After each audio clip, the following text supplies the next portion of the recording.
Hello and welcome to episode 150 of BigRedBarel Geek Speak, a place for all your nerdy needs on BigRedBarel.com. My name is Alex, I'm the host for this episode. I'm also self-appointed baroness of butts. Joining me is only one host, because the other host unfortunately got ill the last minute.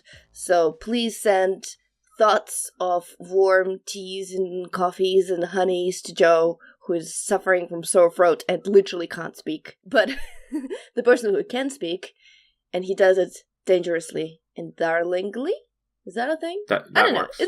That works. Yeah, hi Dermot! Hello there. Hello there. Yeah, I need to send Joe a pack of lozenges just to hopefully make that feel a little better. I had that during the week myself. I had a kind of a sore throat and it's not cool. Especially when you can't swallow. I love eating and you can't swallow. It's awful. Well, I don't know. When you have blocked nose, you can't taste anything, so... That's true. Yeah. They're all horrible, let's face it. None of this is nice. And we're getting into the season for it, unfortunately. Yeah. Anyway, so let's chase away the feeling of bad flu and sore throats and blocked nose with some music! Yeah, look, welcome to bad transitions. Anyway, we're going to talk about Time Waster of the Week. So, this is a bit interesting. I honestly literally don't know how I stumbled upon this because this is not a real thing that I would actually put into YouTube search and find out, but I'm so glad I found this. So it's called An Unexpected Musical. Now, I'm not entirely sure or care how it was produced. There's like Patty Cake Productions, what they do, how they funded it, what are their usual shtick, but The Unexpected Musical is great. They basically, so far, what I've seen, they've taken some favorite Disney cartoons like The Little Mermaid, Cinderella. I believe there is more. There's Beauty and the Beast and all that kind of stuff. And they retold the story. So they created a music video using the lyrics from one artist. So for example, for The Little Mermaid, you get Ariana Grande songs, the Grande Mermaid. And you'll be surprised. What surprised me the most is that how well the songs fit. Yeah, I noticed that when I watched it. I was like, the lyrics actually kind of make sense for this particular bit. I was aware of the story, so I was kind of listening to it kind of... It's weird how sometimes completely unrelated songs kind of just fit together, and this is one of those cases. Yeah, I mean, I was waiting for that bit with Ursula to see how they fit that, and they did with the song, with the Greedy from Ariana Grande. Uh-huh. And I was like, makes sense! And then they got another one that I really like was Cinderswift, so they put Cinderella and Taylor Swift together. And look, whatever you think of those artists, whether you like their music or not, you know, I'm kind of a hit and miss. These artists, the way I usually handle them, they have the song that really gets me. I love it for about a week, and then I can't listen to it anymore because I'm tired of it. So that's how I usually do my... Consume songs. Artists. Yeah, my pop artists. That's how I usually consume them. So I kind of know of these songs. But even if you don't like that kind of music, you gotta respect the amount of production, the amount of like composition that went. All the people who sing in those videos, they've got really nice voices as well. Like, it's a super, super, super well done. Like, top notch. Look and feel amazed, because this looks quite expensive. This looks like it should have been a bit more than just a YouTube Yeah, they're actually really well produced. Like, not only are they shot really well, and I won't say acting, but certainly like the people who they've cast look the part as well, but like the costumes, the set design, they're all there. They're all, like, it's a proper production. It's really, really cool, actually. Yeah, I mean, for Ariel, they were doing shots underwater. Yeah, and how crazy is that? Yeah, that's obviously really, really difficult to do. And like, yeah, there weren't exactly long uncut scenes or anything, but still, it was underwater shooting. That was pretty difficult for just a regular YouTube channel. So yeah, this is really, really good. I was expecting something like this to be tied into like something like one of the late night talk shows. You know, the way they do usual like repeating bits, or maybe even SNL or something. But it's not. It doesn't seem to be. So I don't know how they've produced this, but they've done a really good job. So here's me doing some live research, everyone. So Patty Cake Productions is an Orlando-based video production company specializing in quality cinematic video projects. I guess this is part of their promotion? Yeah, maybe. It shows. I don't know. Well, it's a good advertisement for them. I'll put it that way. Yeah. So for those who are interested, well, I don't know if you are, but if you are, The Beauty and the Bieber, Snow Spears and the Seven Dwarfs, Maleficent, a Michael Jackson Unexpected Musical. Yeah, so it's great.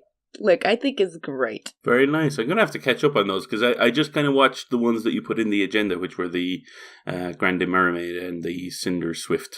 And like they were actually kind of fun. So I'm going to have to share this with my housemate, because he's big into musicals. So he will like this. I think Sean will like it. Yes. I think Sean will like it. Okay, let's move on into the news. The news. We should have a kind of a, like a kind of thing when you go in. Usually when I say let's get onto the news, Joe makes news sounds. So I count it as like, a custom designed sound that we just created as part of a transition. Nice. We need to get her to record Charlie making noises and then just edit them in as kind of transitions. Yep, I'm totally up for that. That's her little homework while she's sick. Run after Charlie with a little mic, record a variety of noises, and then we'll just splice them up in the podcast. Additional homework for Devo to record Joe doing that so we can laugh. Yeah, just for the camera. That'd be amazing.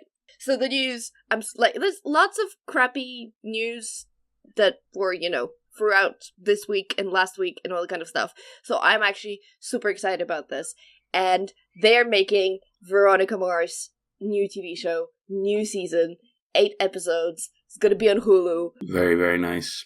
And it's like Kirsten Bell returning, Rob Thomas, the series creator, returning. Everyone returning. That's always good news. And here's the thing, one thing that I can't actually remember what I saw. I think it was with one of the interviews with Kristen Bell that she did, because after this news got announced, she did a round of promotional podcasts. She was on her husband podcast, which Armchair Specialist. I want to say Armchair Detective, but I'm not sure if that's correct. He's not really Armchair Detective. And then she was also on either Pod Save America or Pod Save the World, or no, she was on Keep It. There you go. She was on Keep It as well. So she made a round of the big podcasters that I listen to, and she must have said this on one of them.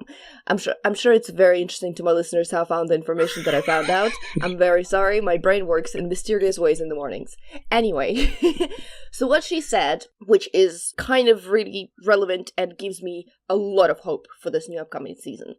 So, when they did the movie, which they kickstarted. Yes. So that was basically just answering plea to fans. The fans were so sad that the original show was cancelled, that they didn't get to find out what is actually happening to Veronica Mars later in her life, that they collected money on Kickstarter, and they raised the funds, and they did the movie, and it was literally fans' wish fulfillment.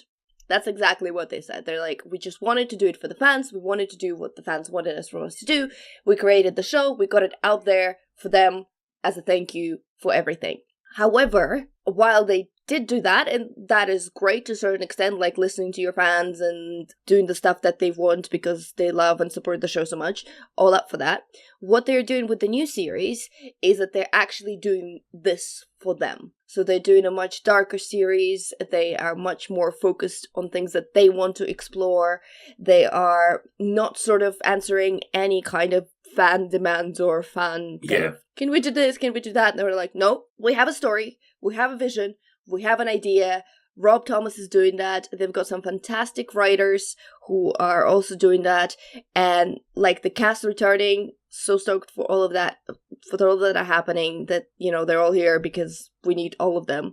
And yeah, that's what they're doing. And that makes me really, really excited. Like, I love the movie. The movie was not like amazing. It was not the TV show great, but I loved it because they made it, and it was kind of the Veronica Mars feeling, and I needed more of that.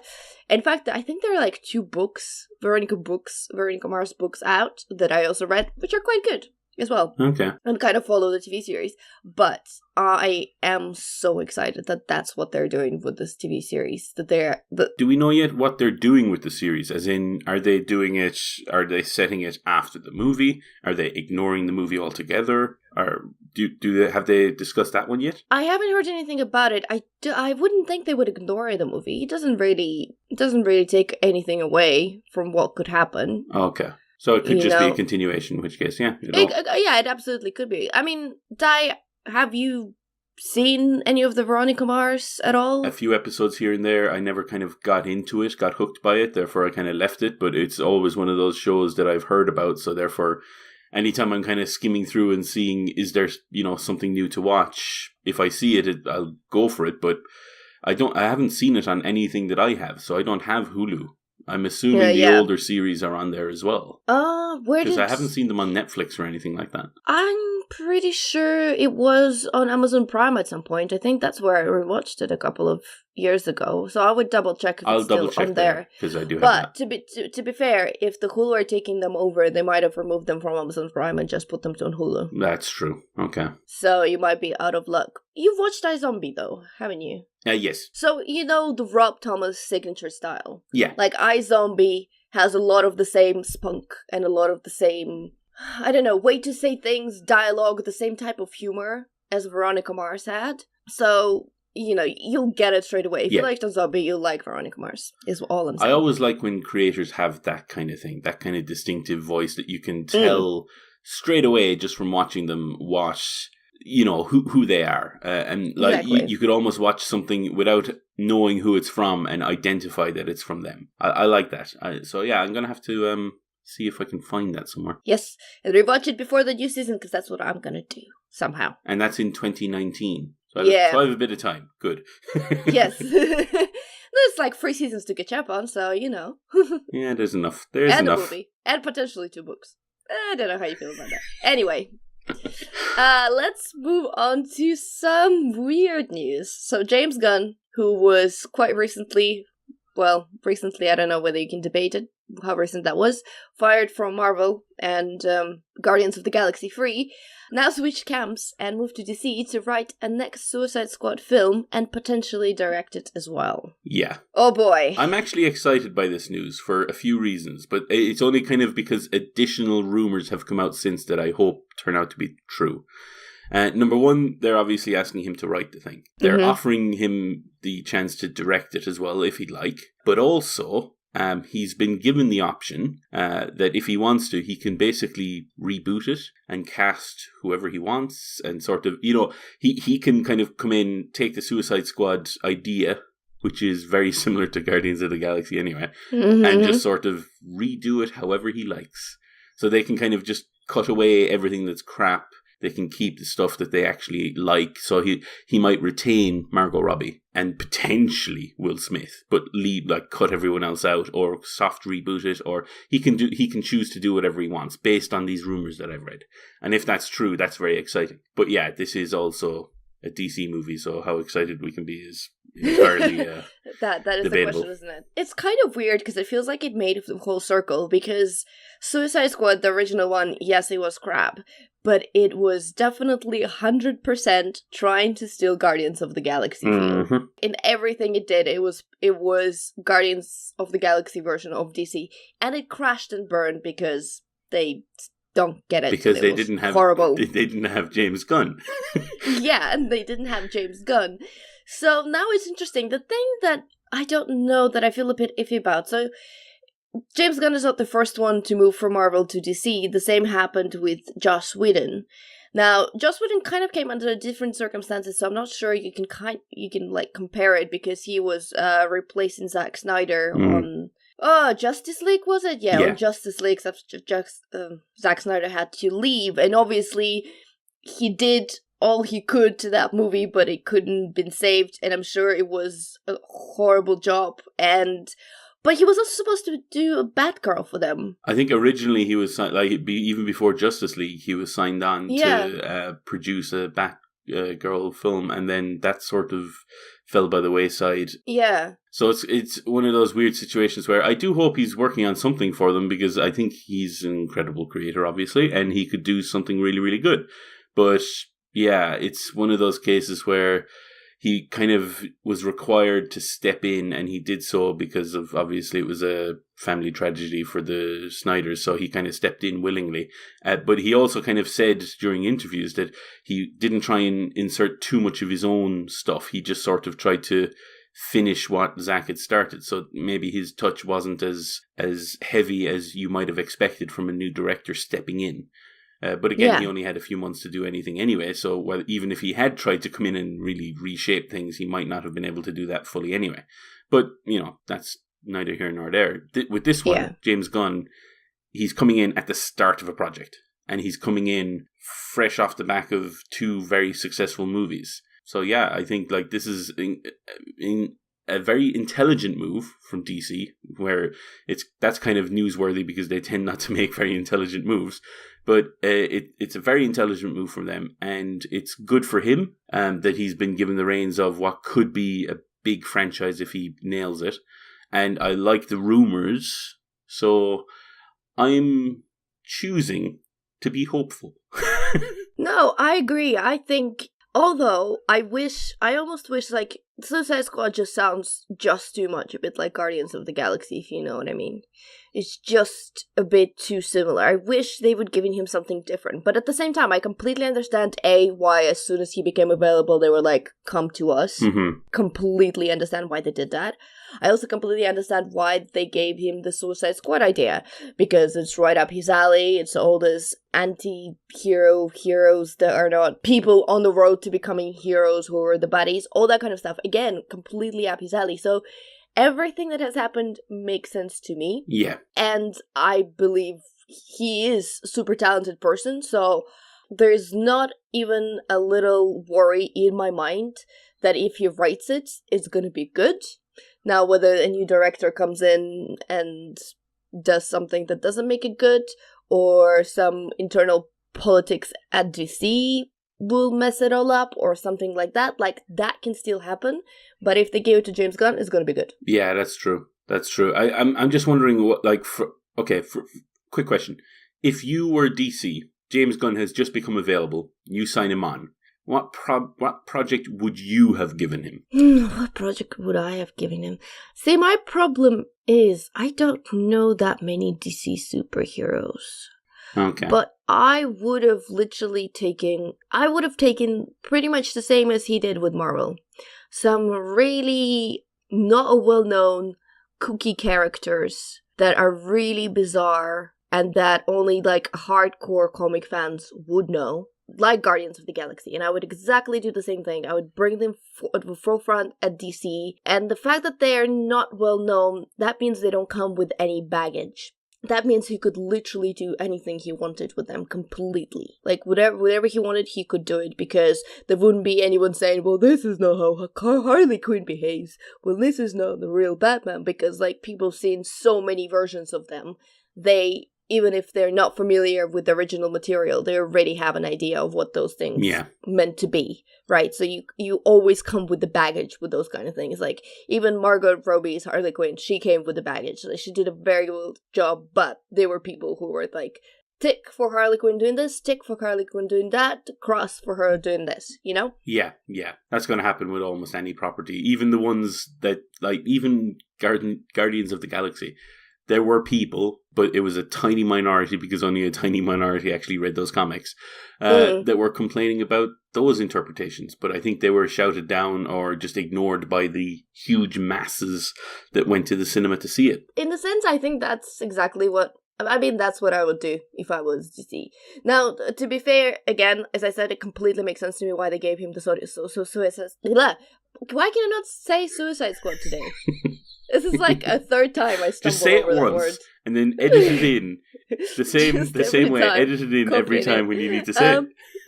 So yeah, as I was saying, it makes complete sense to me why they gave him the Suicide Squad. Thank you.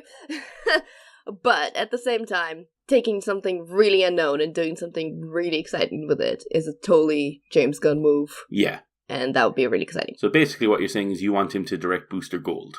If you don't know who he is, look him up after. Anyway. Yeah, sure. Don't know who he is. I'll look him up after. Is that everything? Should we move on? I think so, yeah, for this story. I'm sure there's going to be more news of that, seeing as it's all kind of rumors at the moment. But yeah, when there's more, we'll say more. Okay, so following on the tippy toes of Henry Cavill, I don't remember how I butchered his name last time, but anyway, being cast as The Witcher, they've now finally announced the castings for Ciri and Yennefer, and no, goddammit, it's not Eva Green, so let's move on. Next news! I'll be honest, I saw the two names, and just like everybody else, I'm sure I had to Google them to see who they were. And I didn't really recognize any of them from anything in particular. Like, Freya Allen is going to be the one playing Yennefer, Ciri. I believe. Or was Ciri. that Ciri? Okay, yeah. Sorry. And Anya Chalotra? Yeah, something like that. She's So, both of those, like, names I'd never heard of. I looked them up. I saw a few things that I should have seen, or that I had seen. I don't remember them particularly from them. So I was kind of like, okay. But right now, all I can judge them on, seeing as I don't remember their acting, is their looks. And they do look the part, I think. I think the Yennefer actress looks a bit too young to my eyes, maybe, weird picture, put makeup on.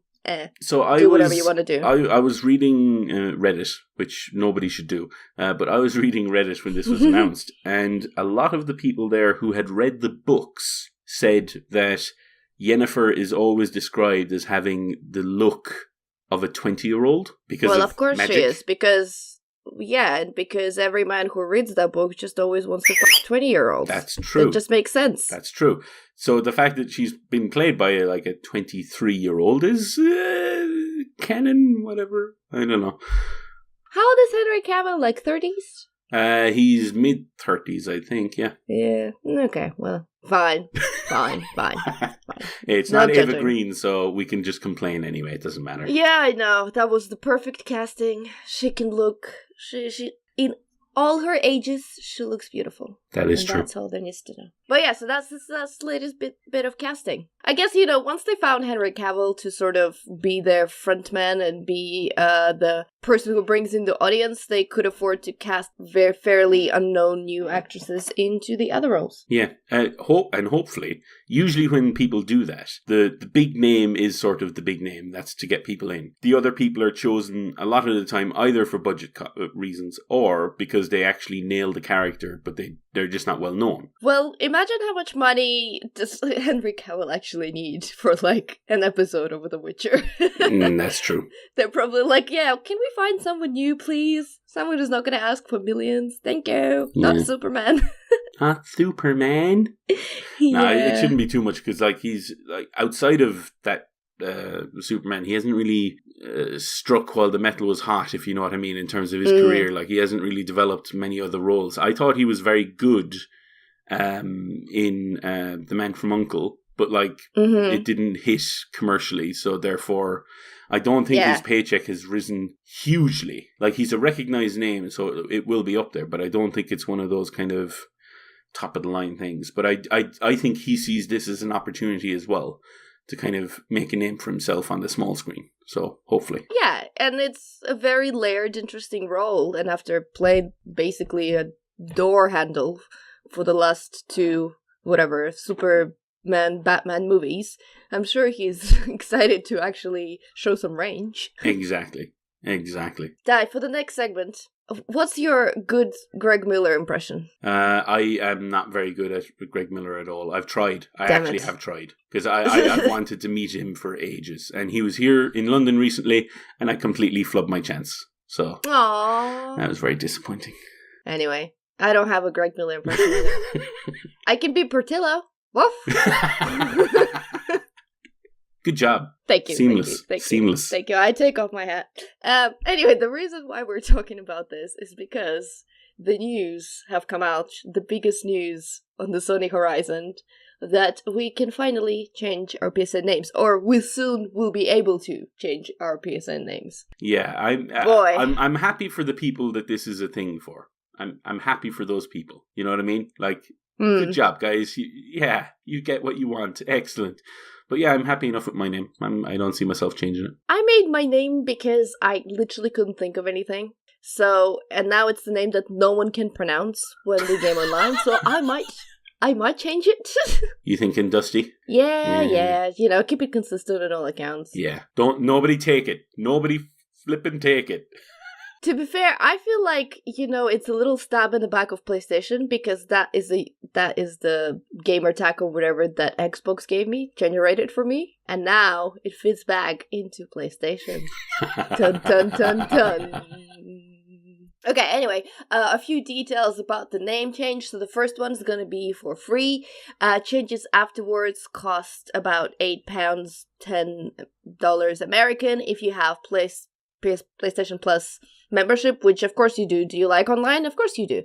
Anyway, it's gonna be $5 and £4. Now, the interesting thing that I found about this that it won't be able to change on every single thing. Yeah. So it will be able to change on all the games from this point onwards. But on some older games, you might still retain your old name or whatever, and nothing they can do about that. Yeah, basically, the whole reason this was such a mission, this should have been in years ago, but they struggled, is because when they originally created the PSN, the rumor is at least, that when you create an account on any normal database, your username or the primary key, the thing that tells you apart in that database from everyone else, is usually a unique number or series of numbers and letters. And then you get a display name, which is what people see, and that's something separate, and then so on. So when you want to change your display name, it's just a simple case of updating that key. The problem is, at least originally, the PlayStation Network, the primary key was actually set to your username. At least silly. That was the rumor. So if you wanted to change that, you're actually changing everything about your account, not just how it displays. So any old games that tied into your user account, maybe for leaderboards or things like that, and that pulled information from your account, so therefore it used your primary key, which is your username. If you now try and change it, it's not going to work. So that's where the inconsistency comes in, because if you go back to an old PS3 or a Vita game or even an old PlayStation 4 game that doesn't support this, it'll still, to make sure that it doesn't think you're someone else, it's still going to use that old account. So that's kind of why they're beta testing it this year. So it's kind of a mess, I'll be honest, but yeah, it's the best they could do. At least, you know, they did something. Yeah. You know, before they were like, never gonna happen. And now they're like, okay, you've been shouting at us and complaining at us for like 10 years now. This is what's gonna happen. It might not be the best solution in the world, but it's possible. And I mean, at some point, especially as when like PlayStation 5 comes out any day now, this won't matter. You'll just be using your new one. I'm just happy for those out there like Dong Wrangler 69. He can now change his name to something that doesn't embarrass his family every time they come over to play. You know, it's something like that. But for most people, or for a lot of people, it's. I know for me, I'm happy enough with my name. I know you were talking about changing yours. You'll be able to get to do that, and you'll be able to get to do that the first time for free, and that's all good. So hopefully, this is good news for everybody that this affects, but yeah, I don't see this. If people were waiting for PSX for this, then I think it would have just felt a bit anticlimactic. Yeah. I mean, they could have announced that at PSX, but it's just not. And I mean, can you imagine that in presentations? And big letters on the board and the graphics. You can change your name. People would have cheered, and oh my goodness. Greg Miller would have fallen over out of joy. Portillo would have woofed and licked his face. Yeah, in my mind's eye, it's very vivid. It works. It works.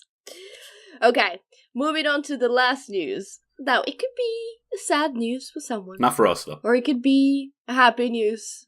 Or it could be, what did you expect? So, guys, there won't be a third season of the Iron Fist. Shocker! I'm shocked. No, not really. I know, right? Not really. No, not really. I mean, have you watched the second season? But I haven't watched. I haven't watched New Iron Fist. I still haven't watched the new Luke Cage. And oh no, neither probably have I. when Daredevil comes out, I might not watch that either. I don't know. It'll depend on what I'm watching at the time, but I haven't caught up to them yet. So, but this kind of makes me... for some reason, this news actually makes me want to go back and watch Iron Fist Season 2.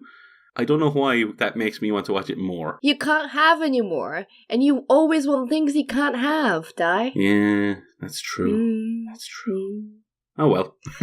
I don't know. Out of everything that's upcoming, the only thing I'm actually possibly excited is about The Punisher Season 2. Yes, that could be very, very good. And potentially new Jessica Jones. We'll have to wait and see. Yeah. But yeah, well, the stories that I had read regarding this Iron Fist news was that it's possible, while the series is cancelled, as in there won't be a season 3, it's possible that he might show up as a character in other shows. Yeah. So Which is fine, because as long as he's not the focus, then that's fine. He tends to do better that way. Yeah, I just don't think he can carry his own show. No. Sorry. Everyone who loves Iron Fist, all 2 of you in the world. Yeah. Yeah, they were... First season wasn't great. He wasn't great in Defenders. Second season, I promise everyone, I will make myself watch it at some point, and I will report back, but... Can we have, like, one of those, like, similar to the Resident Evil rants? Yeah, the Iron Fist, sure. There was a name for it. Resident Rant. That's what it was called. Yes. Because it started with Resident Evil. Oh man, I'm following Mila Jovovich on Instagram, right? And they are filming that Monster Hunter movie. Uh-huh. And God, so far it just looks like a Resident Evil movie. And I'm like, oh look, she's covered in dirt and blood again. It's exactly the same picture she's posted when she was shooting Resident Evil. Well, I'm sure Julie is still excited for it. I don't know. She's more like, I love Mila Jovovich because she's pretty and Ukrainian rather than I like her. Oh, and she likes her voice. She's a good singer, I Mila agree. Jovovich. Her voice is awesome. Yeah. Her acting talents, I think she's has less of a pink sunglasses about that. Hey, Lilu Dallas, Multipass. Lilu Dallas, Multipass, yes. The greatest role and the greatest movie ever, yes. Oh, my goodness. Right. Okay, shall we move on to topics? Yes. Quite a few that we want to talk, and I want to ask you about several of them. Okay. Okay, so we're going to start, and I'm actually quite sad. I'm going to speak about it briefly, but we might return to this once Jo is back, because I know she's been watching this on my recommendation, but I've been watching Killing Eve. Yes. Oh god. Guys, if you have BBC iPlayer, you should be watching Killing Eve, is all I'm saying. Now, this is a series that was created by Phoebe Waller-Bridge. Our favorite robot from, my favorite thing from Solo. The Star Wars story, or whatever it was called. Understandable. So, it was created and written by her. The basic premise of this is that you have Sandra Oh, who works for, her name is Eve Pilastri, and she works for MI5, MI6, I can't remember the distinctions, I'll be completely honest with you. I've lived in this country for so long, and I couldn't tell you the difference between the two of them. Or even if one of them is imaginary and the other one actually exists. No, but, you know. They both exist. I'm fairly sure good. MI5 is for, internal skullduggery, and MI6 is for external. Hence why James Bond is with MI6. So she probably MI6 adjacent. Anyway, so they're chasing this serial killer around the world, and she's just like, Eve, she's fascinated by the serial killer. And she's sort of got almost like a sixth sense about the stuff that she's gonna do. So at some point they create a separate task force that is being led by Carolyn Martins, who is played by Fiona Shaw Fiona Shaw is also glorious. You might remember her as Aunt Petunia from Harry Potter, but she's done way many more exciting roles than that. She's stretched herself a bit more than Aunt Petunia. Yes, but Fiona Shaw is great. And basically they are chasing the serial killer played by Jodie Comer, and her name is Villanelle. Here's the thing about the show, it could have been the most generic thing in the world. Villanelle could just be this crazy, really clever serial killer, and Sandra Oh could be equally super clever detective and they'd be chasing around. But the thing that makes this show so distinctive is that the way those characters were written, they have so much personality. And they do feel like real people. It sounds so bizarre because of you think, you're watching a thing, of course it's supposed to feel like they're real people, but sometimes you can just tell like they're reading off the page, or they're acting a character off the page, or they're just a bit too generic. Well, these ones, they've got such distinctive personalities that shine through. Like Villanelle, she's pretty horrible. Like, she loves killing. She loves watching people die. You'd not think that's the character that you'd be like, oh, I like her. But I do. Like, she's a murderous, horrible psychopath. But she's got so much personality that A, I immediately kind of understand where she's coming from. Like, even without learning her past, I kind of get her perspective. B, she's so unbelievably charming. You can see how, like, yeah, she would be a good serial killer because she could just get away with all of that stuff. There's just... And through the relationships with other characters, so Eve's got her husband, and there's a whole relationship with that, and Carolyn and her little task force, and one of the, I can't remember his name at the moment, but, one of her old bosses from the old task force comes into this new secret task force. They're hunting Villanelle and all that kind of stuff, and there's the relationship there that they build really well. And, they build it by... just a couple of sentences here and there, just a couple of things to show, and it's so very well done that you can immediately get the story. Like, this is the relationship that Eve has with their boss. Yes, he's her boss, but at the same time, they're very friendly, they know each other very well, they trust each other, they have this funny repertoire, she teases him a lot, he teases her a lot, it's all fine, they've known each other for ages, they're almost like work husband and wife to their real life husbands and wife, that kind of thing. Yeah. And you don't need whole episodes to tell about their relationship. It's literally a few sentences here and there, and it works. That's why it's so superbly written. One little letdown, I think, is the ending, but as I understand, it's based on a series of novels, and I'm not gonna say the name of the novels because it might give away the ending slightly, I think. Maybe. So, but that would explain the way it ended, but, this is absolutely why Sandra was nominated for Emmys, I believe. She was the first Asian woman in the leading role to be nominated for Emmys or something like that, something crazy and stupid like that. This is why, because the show is fantastic. It is still kind of like a BBC production. Like, you can tell it's a BBC show. There's just some subtle tells. If you watched a few of them, you'll be able to spot why it's not an HBO production or an ABC production or whatever. Yeah. But it's really good. And the writing is fantastic. Sandro and Jodie Comer, just completely outstanding. There is a bit of Russian in there, and even stupid Russian made-up accents don't annoy me because the show is so good. Nice. There you go. Watch Killing Eve. If you can ignore bad Russian accents, then that means that, it must be good. Yes, and I can even ignore them, non-Russian people playing Russian and trying to speak Russian and being able to speak very well. All that kind of stuff. I'm ignoring that. Nice. So yes, Di, get on it. I'm going to have to, because it's one of those cases where I've heard so many good things, and I do have BBC iPlayer sitting on my PlayStation 4 right now. It's like, why haven't I watching it right now? Because I'm recording this, but why haven't I... Stop recording this, Rod, watch it, come back. I'll sit here and wait. Anyway. And we're back, and I've just... That was fast. That's impressive. All 10 episodes or something of Killing Eve.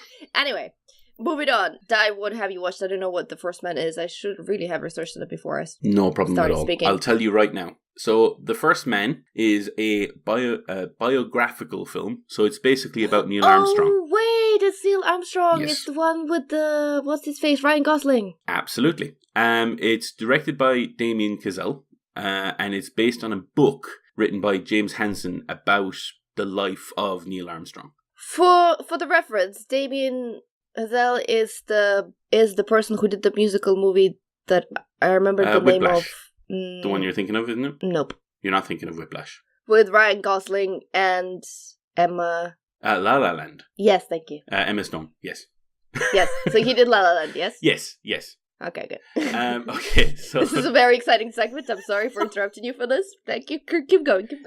What's really weird is you mentioned those two films, and they're very kind of tied into. Well, you mentioned one of them. I mentioned the other one. They're very tied into music, and it's weird how music is used in this film as well. Like the opening shot is during a test flight that Neil is on, and it kind of sets the tone for how the rest of the film is going to be in terms of not the action scenes, but certainly the scenes where he's flying something, whether it's the lunar module or whether it's a kind of a jet plane. It feels so tense. Sometimes there's barely any music, and all you can hear is like the creaking of metal, the whine of engines.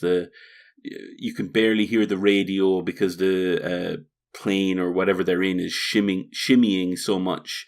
It feels so incredibly real and kind of tactile. It's almost like you could reach touch the screen and feel the metal and feel the kind of the switches and buttons, and it's so claustrophobic and sort of, it feels incredible. And it feels so real, and it kind of delves into like that bit that feels real about the spaceships and the planes and the craft that he has to pilot during multiple stages of the film. That feels just as real as how they look at the character.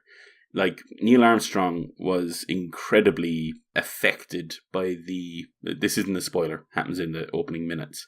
His daughter dies from cancer very early. I think she's like 4 or 5, really, really young. And he's incredibly affected by that. And because of that, it immediately starts putting a strain on his marriage with a woman named Janet. She's played by Claire Foy. Brilliantly played by Claire Foy. I mean, Claire Foy is brilliant. Exactly. Yeah. And she's outstanding in this. Like the film is basically the two of them and then the whole space program. You know what I mean? It's their relationship and the space program. And it is just incredibly well done. There's multiple actors that you'll have heard of. Jason Clarke, Kyle Chandler, Corey Stoll, Ciarán Hinds. All of those people. Ciarán Hinds. Yeah, and they're all playing kind of real people. And you get a sense of all of them. But obviously the star of the show is Ryan Gosling. And he does what he normally does in terms of, like, it's a kind of a very quiet performance. And a sort of, you know, you see him thinking out things, and you think you understand what he's thinking out, if you know what I mean. Like it's not a very loud performance, but apparently this is kind of what Neil Armstrong was like anyway. He was kind of very quiet, but at the same time the entire film is just, it starts from 1961, which is around the time when his daughter died, and that was before he was actually in the space program. He then signs up to the Gemini project, which was, if you're not aware, so before they did the Apollo missions, the Gemini missions were to kind of test out the various elements of the Apollo mission. So, for instance, because they knew their end goal was to get from the Earth to the Moon, and they knew that in order to get there, they would have to master kind of just orbiting the Earth or in the Moon or whatever. They would also have to master detaching, turning around, and then docking with the landing equipment. And they'd also have to master EVAs in case they needed to, you know, walk externally. All of those little bits were kind of broken up into separate Gemini missions. So, for instance, Neil Armstrong himself was on Gemini 8, which was the mission that they were going to try docking for the first time. And it was successful, sort of. And then something happens later. Again, I'm trying not to spoil it, even though it's a real life story. You can read up on this if you want, folks. But this is what I mean about the tension. It's so well done. And if you've seen Whiplash, you kind of know how the tension can be incredibly tense. Like, to the point where your stomach is kind of starting to squeeze in on itself. You're like, oh my God, give me release, please. Like, there was points where I forgot that bloody Neil Armstrong gets to the moon. Like, you know what I mean? I was like, he's going to die. Oh, wait, no, he definitely doesn't die. Because, you know, it's just so well done. This is highly recommended for me. If you want, and I do recommend seeing it in a cinema. Because I do believe the sound design is so important. you see these kind of panels of switches. That's all they really saw, the astronauts. They had like these really crappy windows to look out, but those were more to observe whether the ship was okay, kind of thing. Yeah, I mean, what are you going to see in space? Exactly. More darkness? Exactly. And it was just a big wall of switches, and all of the switches, they looked like they were literally made by the lowest bidder. That's because they were. Like this, they needed them to be as cheap as possible because they were spending loads of money on all of the other stuff. But like, it was like, it just feels, you've never been more afraid about the fact that these characters are in space and there is nothing there.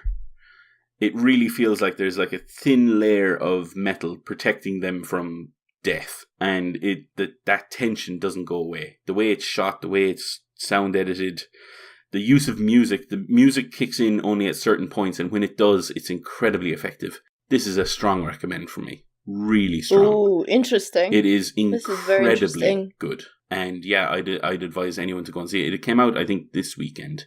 It is really, really good. Really, really good. Yeah, because I've been sort of catching up on it, but not so much. I was like, I'm not sure if I want to see another Ryan Gosling movie because I'm not a big fan. But from the sounds of it, it actually sounds so different from La La Land, which I actually enjoyed and have no problems with. But this is like completely like 90 to 180 from what he's done before and done very well. So you made me curious now. Mm-hmm. Is all I'm saying. It's well worth seeing, in my opinion. It's very, very good. And obviously Ryan Gosling, he kind of does what if you've seen any of his more quiet performances, like from Drive, you kind of know what he's going for here. Probably not quite as violent, but still. But Claire Foy is outstanding. And there's also really good turns from Jason Clarke, who plays Ed White. He's also a fellow astronaut, and there's multiple other people in the film that deserve shout-outs because they're just really, really good. But go and see it yourself. It's very, very good. Very, very good. Okay, so from the new space movie to a very old space movie that both of us have seen. Yes. So I got tickets to watch 2001 Space Odyssey in Prince Charles Cinema in London. And so both you and me went to watch it and watched it on the first screen. Mm-hmm. The first screen, on the big screen. It was the showing exactly as Kubrick intended the movie to be viewed. So that includes the interlude somewhere, I'd say just over halfway into the movie. Yeah, I'd agree with that. Yeah, just over halfway into the movie. And yeah, I mean, it wasn't a digital copy as well, so it was, everything original, everything incredibly authentic, and was an amazing experience. Pure and simple, just watching it. Yeah. Even though after we left the cinema, both of us went, man, this movie is longer than I remember it being. the whatever didn't help. Yeah, intermission or interval, I don't know. It didn't help because we were kind of advised to stay in our seats, and I just had to get up because my backside had fallen asleep. But other than that, it was a lot longer than I remember, but it had been quite some time since I'd seen it last. But it was nice to go to this purely because I'd never seen it on the big screen. And this is kind of the way I wanted to see it as well. Like they described it before the film started as unrestored. So basically, like it's the original, which means that the cigarette burns, the sort of the issues on the negative, it's all up there. All like good and bad. Like the stuff that makes it look better and the stuff that makes it look worse, it's all up there. Yeah. It was just impressive to see. And like constantly in my mind, I kept coming back to the fact that Kubrick made this so many years ago before anyone even came close to making something like this. And it was just... Well, we were talking on the way back. We were like, he came up with flat screens. Yeah. Like, no one was even talking about flat screens at the time. Yep. But everyone was doing stuff on flat screens. How amazing is that? And like, Skype. The way they communicated, the way he called back home. By the way, that was the cutest thing with this little girl. That was, I forget his name's daughter in that movie. That was adorable. It was really well done. And it felt like, because I've talked to my nieces and nephews over like WhatsApp and Skype. That's how they act. Yeah. That's how they are. And it's felt authentic, and all of it felt authentic. Even like the fact that it took so long for them to, there was moments where it was showing the external side of the ship and how everything was really slow moving around and deliberate, and it felt that's how it is. Like if you watch like any kind of spacewalks right now, that's what it looks like. But this was before most of those had taken place. Yeah. You know what I mean? Really, really good. And to be fair, all the space stuff, all the slow, the ships rotating into each other and docking and landing and flying, honestly, that alone is worth seeing it on the big screen for, because it looks absolutely gorgeous. And yeah, you're just watching two probably models, that someone made, bended and rotated over the green screen or whatever, over the black screen. That's all you're literally watching. It feels so good. It looks so good. Unbelievably good for that time, know? And yeah, it's incredibly slow, but you're captivated 100% of the time. Like that opening shot when there was like a circular station rotating, and then there was another thing that landing inside it, and they had to align the rotations to get it right so they can dock. I couldn't take my eyes off it. Like, it took, 5 minutes of the movie for them to show them flying, to show different ships from all the different sides, and then to do the whole docking sequence. But it was interesting. Like, I can't explain it. It's literally nothing happened. No one talked over it. There was just music, and, everyone knows music from this movie. Like, I don't need to mention the music. But it was still super fascinating. I was probably more excited about that scene than about half of the stuff people were actually saying on screen. Or the monkeys. Keep forgetting that there's the whole thing with the monkeys right at the beginning. Yeah, and that goes on a lot longer than I was expecting as well. Yeah. But yeah, that's fine. Anyway, the point of this is, if you haven't seen 2001 Space Odyssey, do yourself a favor and educate yourself. That's number one. Yep. Yes. And the second one, if you get to see it on the big screen, that's a recommend, because that was an absolute treat, even though our asses did fall asleep somewhere halfway through the movie. But it's okay. Yeah. Who needs We were able to shake it off eventually. Yeah. Shake it. And Swift comes back. Die. Oh, yes. So now, Di, someone else also asked you out to the cinema to watch something else. Yeah, so friend of the show and still currently banned Bleezy invited me to see the Venom movie, and how did that go? I went in with my expectations on the floor based on all of the reviews I'd read beforehand, and I came out pleasantly surprised, but still the film, like, at the end of the day, it's incredibly middle of the road. So we were discussing before we started recording, and you had mentioned the key criticism that you had heard, which was that the first half of the film was a bit meh, and then it gets good. And if that sounds familiar to anybody, that's basically every single origin story ever. Every single movie is like that. At the start, it's middling, and then it kind of, the stuff happens, and then it gets good. I don't know if I agree with that. Have you seen Iron Man? Yeah, have you gone back and watched Iron Man? It's the stuff at the start. Like, I'll put it this way: the stuff at the start of Venom isn't exactly middling either, because it does deal with it isn't bad. It's kind of setting up the character. If we're going to use Spider-Man as a kind of Iron Man as an example, then yes, it's actually it follows the same trajectory. So you have this character who's a bit arrogant, who's a bit full of themselves. They think they have this really important kind of job, and this kind of, they have a status that they really don't actually have. But yeah, so Eddie Brock is this character in our film, and he's an investigative reporter. And he doesn't mind ruffling feathers to get the story, to get to the truth, and all that kind of stuff. And he thinks he's doing a really good job. However, you find out that only a few months earlier he'd had to leave New York because he did something bad there. As in, like, he ruffled the wrong feathers and had to leave the city for his own safety. Oops. So you get the idea that he's a bit reckless and a bit not really the sharpest tool in the box in terms of, like, he should know when to shut up.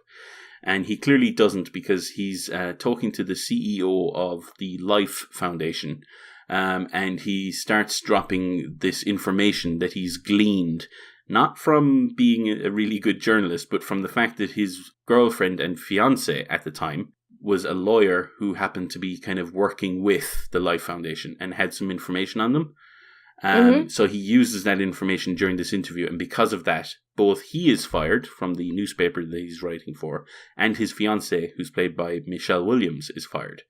And that's how the story kind of starts off. At the same time, the Life Foundation also has a spaceship in orbit that's now coming back from a mission where they went to a comet, I believe, to do some stuff. You don't really know exactly what that is until later in the film, but you basically find out that they have a bunch of symbiote samples that they're bringing back. But because one of the symbiotes gets out, it crashes in the middle of Malaysia, I think. But they're able to retrieve most of the symbiotes back. One of them has escaped, but that kind of comes back later. The film then continues about 6 months later with Brock still looking for work and still kind of down on his luck. And he kind of becomes a bit desperate, and because of that, he breaks into the Life Foundation. As you might imagine, from there, stuff happens. And that's kind of around the midway point. We are Venom. Yes, exactly. And that's kind of where the midpoint happens. So all of the stuff beforehand was important from setting up the character. And that's the part where I actually think Tom Hardy does his best work. Because despite the fact that you really get the sense that he does regret his decision, but you also kind of, it's very similar to the Tony Stark kind of, you realize that this person is really intelligent and is really, you understand why they had such a big head.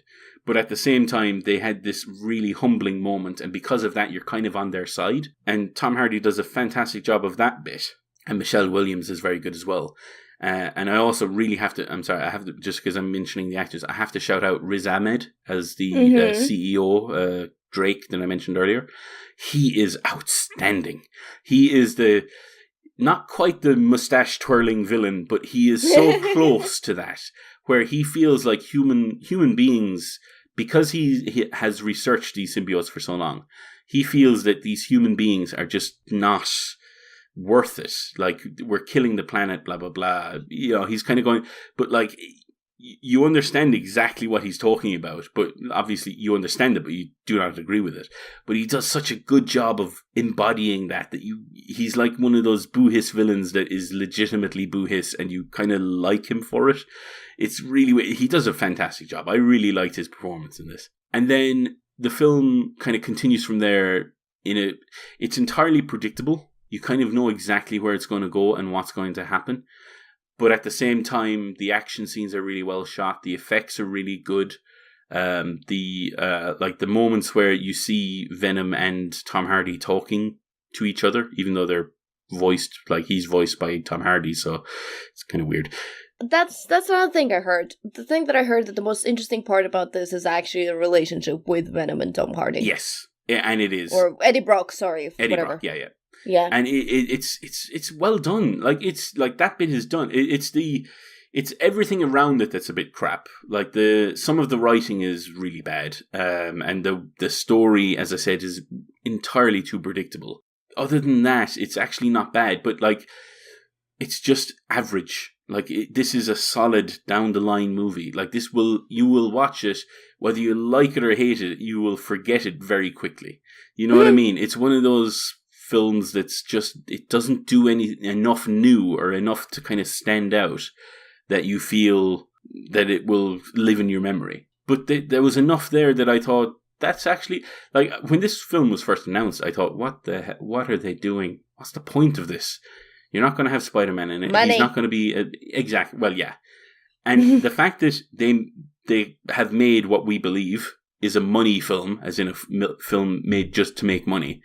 And they seem to be doing that as well, by the way, based on the weekend openings and all that kind of stuff. Yeah. I heard that it was, actually quite a good. I think they picked a really good release weekend. Time, because there's not much else out at the moment that would challenge them in a sense.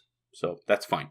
But the fact that they've made money and all that, the fact that they were still able to make an entertaining movie in the middle of all that is still, it's worthy of a round of applause for everyone involved. But at the same time, I'd be hard pushed to recommend people go out to the cinema to see this. If you see it on a streaming service, though, it's a good Saturday evening kind of chill out and enjoy. Yeah, that's exactly what I will do. As soon as it comes to the Netflixes, Amazon Primes of the world, I'll watch it.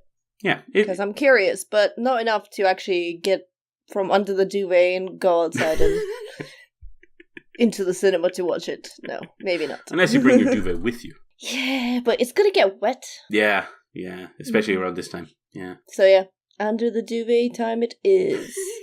Okay, Di, the next thing you're talking about, I hope that's not the movie you're talking about. No, Good. It is not. The movie doesn't exist, Alex. The movie doesn't exist. My bad. Yeah, so if anyone's been following me on Twitter, you would have remembered that, or would have seen potentially that I got the Blu-ray of the Avatar: The Last Airbender series recently.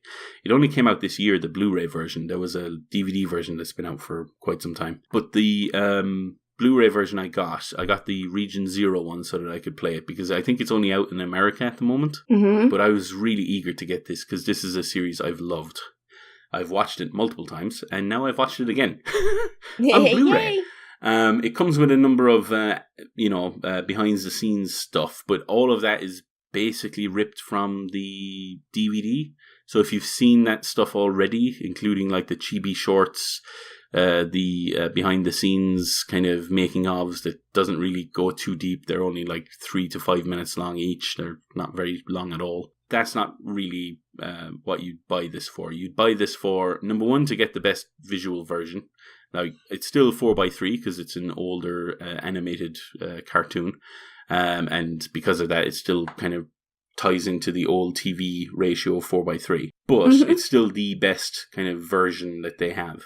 It also includes commentary on each of the tracks, usually from the creators and sometimes from the writers as well, and that's really interesting as well. But at the same time, it's just having a really good copy of Avatar: The Last Airbender, which I still maintain is probably the best animated show ever created. It is outstanding, and if you haven't seen it, do yourself a favor and watch it. I think right now it's currently available on on Amazon Prime streaming. And that's all 3 seasons. So if you're looking for a show to delve into it. The first season, I always have to kind of caveat this. The first season is very good, but season 2 and 3 are where it becomes one of the best. Because a lot of the first season is kind of world building and setting up everything. From there, they go into season 2 and 3, where it really it just keeps going in terms of quality up and up. It is fantastic. Obviously, voice acting, very, very good. The writing in it is fantastic. But probably the most impressive thing is the bending itself. How they've designed it, where they've kind of tied in each of the various forms of element bending to a Chinese martial art. And because of that, they all have kind of very unique looks and unique movesets. And you, even before you see an element appear, whether that's earth, fire, water, or air, you know based on their movements what's about to happen, if you know what I mean. As in, like, what element is about to pop out of the ground or the air, whatever. You know what I mean? Yeah. It is fantastic. Obviously, it's a prequel to the Legend of Korra, which I know that you have, but it's so worth watching. If you haven't seen it, give it a watch. It is, as I said, it's my favorite animated show, and it is what I consider to be the best animated show ever made. And it's so worth watching. I don't want to go into too many details because I'm sure I've talked about this on the show before, and people will just accuse me of harping on about it. Well, I am harping on about it, damn it. It is definitely worth watching. It's your second Voltron. Exactly. And a lot of the same talent involved in Voltron. Yeah, yeah, you can see the pattern of good animation. Exactly. Okay, so I think that's it for this episode. I believe so. We're here. We're at the end. So before we go, we wanted to say thank you to a couple of people. Di, if you wouldn't mind doing the honors. Firstly, thank you to Ricardo Kirkabon. That's Richard Kirk for anybody who doesn't know. Will Driver, Gabriel, Stealthy Joe, and Stingo. Thank you very much, guys. If you want to get in touch with us and hence get the shout outs on the show, or, just, chat with us and ask us questions and participate, you can do so on BigRedBarel.com. You can also do that on Facebook, facebook.com/BigRedBarel. On Twitter as well, at BigRedBarel. If you use hashtag Geek Speak, that will help us to see your tweets and to find your tweets better. You can also speak to us on Twitter directly. I'm at @DestinTulip_. And I'm at Diarmuid_S. And Jo, even though she's not here, she's here in spirit, and she's at Pixel Ritual. And as always, we'd love an iTunes review, because we haven't been there in a while, because people just don't use iTunes anymore. But unfortunately, that's still how people see and spot our podcast, annoyingly. So yes, so if you leave it, we will leave it. So if you leave us an iTunes review, we will love you forever. And me and Di are not shy about the lovings. No, I get in there nice and smooth. Wait, what? Oh yeah. And also the usual reminder that Tuesday is a Tuesday, and on Tuesday we have Tabletop Tuesday, a board game night and loading bar in Dalston, London. Every week we have a new feature game, and if you play that game on the night, you have a chance to win a copy of it. If you want to see what the feature game for this week is, because I'm editing these episodes and I don't have a lot of time now with the new job, so they're all coming late, I'm sorry! But the point is that I can't really tell you what is the feature game this week, because I'll probably lie. So if you go to BigRedBarel.com, top left-hand corner is the Tabletop Tuesday post, and there you can find out all the information about the feature game and the list of all the board games that are in the bar. Also, Jo started streaming, which she's doing at 7 o'clock Mondays, Thursdays, and Saturdays. Mm-hmm. It's on twitch.tv/pixelritual. Come in, say hello. I think she played the Evil Within... No, what? Evil Within 2 was the most recent one, yeah. She's also played... I was on one of the streams. We played Overcooked 2. That was mental. Yeah. So I'm looking forward to watching more of her. Her next one, obviously, is Monday, but she streams every Monday, Thursday, and Saturday at 7 p.m. British time, GMT. Yes, GMT. The qualifier for everyone who is not from Britain. Okay, and then the last thing that we have is that Extra Life is coming soon. Yes. Di, tell us about your Extra Life plans. So right now, my plan is to start streaming from 8 o'clock on Saturday the 3rd of November until 8 o'clock on Sunday the 4th of November. And during that time, I'll be playing a multitude of games. I'm kind of still working out a schedule. I don't have it fully kind of filled in yet, but I'll be playing the games that you probably expect. Overwatch will be in there. Rocket League will be in there.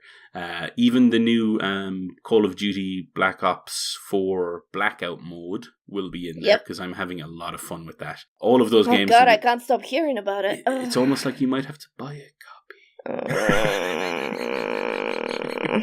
Do it. You'll enjoy it. Yeah, it's like sure. it's like Fortnite, but without just the building. No building. Yeah, exactly. It's good. Anyway, so I'm going to stop trying to peer pressure you now. So that's my plan. There's also a multitude of Big Red Barrel staff going to be participating as well. We have a team page, so if you want to support us, go on to those. You can check out my pinned post for my own page. I also have the team page on there, and you'll see who's participating.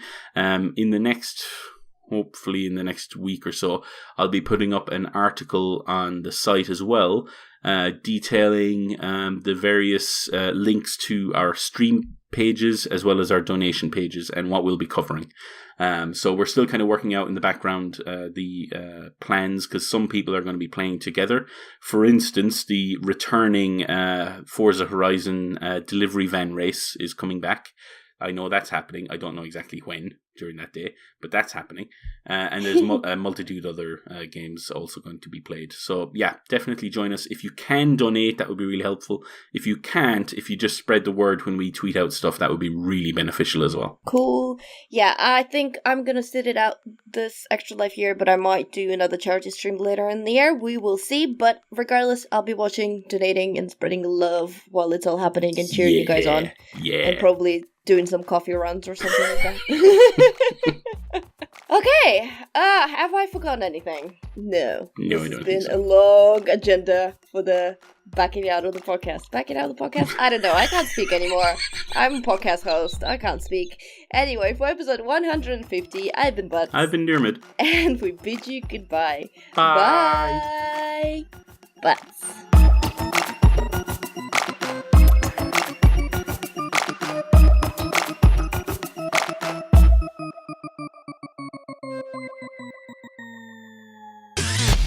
You and your ears are quite welcome. For the podcasting goodness that you just heard.